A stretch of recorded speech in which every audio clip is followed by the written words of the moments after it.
sa maraming Pilipino, walang mabigat na problema na hindi madadaan sa ngiti at tawa.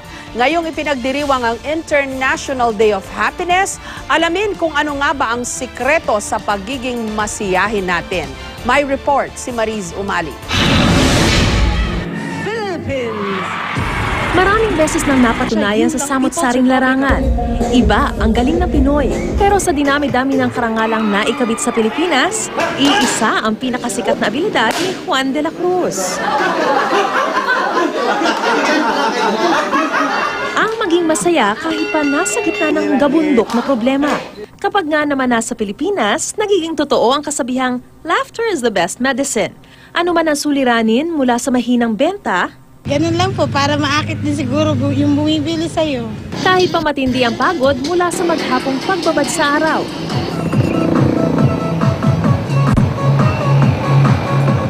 Ang numero unong sikreto raw ng mga Pinoy sa kanilang pagiging masayahin, kompletong pamilya.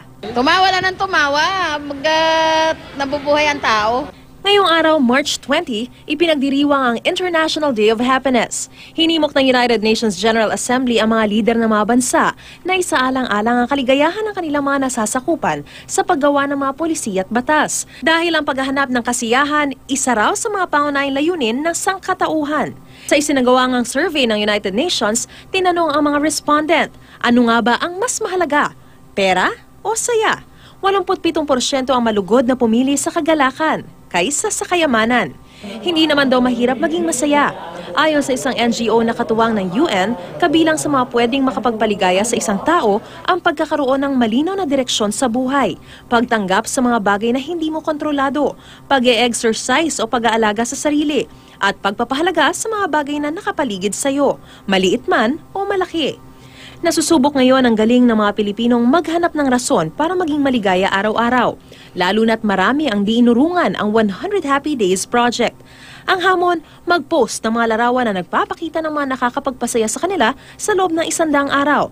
Sisiw na challenge para sa mga Pinoy, lalo't dito sa ating bansa, tila araw-araw naman, International Day of Happiness. Yung happiness is a state of mind.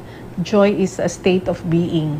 Pagka tayo ay joyful, para tayong nasa isang estado na wala na tayong mahihingi pa. Mariz Umali, GMA News.